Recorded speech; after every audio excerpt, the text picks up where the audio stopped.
Electoral bond से जुड़े मामले में आज सुप्रीम कोर्ट में सुनवाई हुई।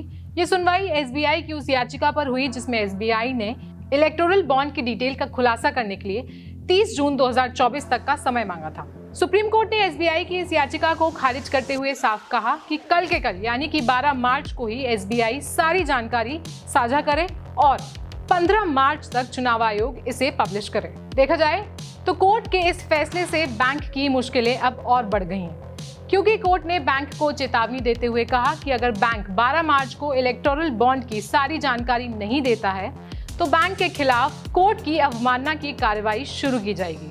बता दें कि बैंक की तरफ से सीनियर वकील हरीश साल्वे ने दलीलें रखी और कोर्ट से 30 जून तक का समय मांगा।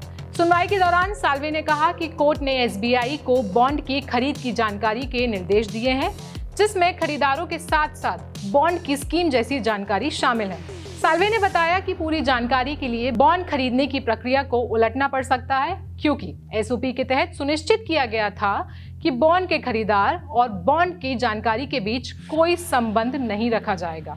बॉन्ड खरीदने वालों का नाम और बॉन्ड खरीदने की तारीख कोड की गई थी, जिसे अब डिकोड करने में समय लग रहा है।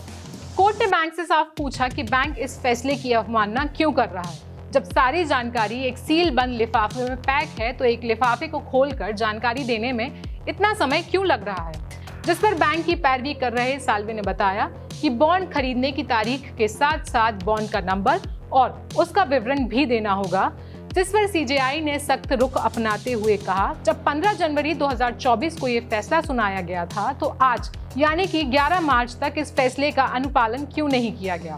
कोर्ट ने कहा कि 26 दिनों तक आप लोग क्या कर रहे थे, जिसके बाद साल्वे ने दलील रखी कि हम सारे काम सावधानी से कर रहे हैं ताकि कोई गलती ना हो। बता दें कि इस मामले की सुनवाई 5 जजों की बेंच ने की, जिसमें chief justice DY Chandrachud, justice Sanjiv Khanna, justice BR Gavai, justice JB Pardiwala और जस्टिस मनोज मिश्रा शामिल हैं। बता दें कि सुप्रीम कोर्ट ने 15 फरवरी 2024 को दिए गए इस ऐतिहासिक फैसले में शीर्ष अदालत ने चुनावी बॉन्ड की स्कीम को रद्द किया था। कोर्ट ने तब इसे असंवैधानिक करार देते हुए ईसी को चंदा देने वालों, चंदे के रूप में दी गई रकम और इसे हासिल करने वालों का 13 मार्च तक खुलासा करने का आदेश दिया था। जाते जाते आपको बता दें कि आखिर क्या है चुनावी बॉन्ड। तो 2 जनवरी 2018 को ये स्कीम लागू की गई थी, जिसे 2017 के बजट में उस समय के वित्त मंत्री रहे अरुण जेटली ने पेश किया था। ये एक प्रॉमिसरी नोट होता है, इसे बैंक नोट भी कहते हैं। इसे कोई भी नागरिक या कंपनी खरीद सकती है, जिसके जरिए कोई भी नागरिक या कंपनी किसी भी राजनीतिक पार्टी को अपनी साइड से फंड दे सकता है।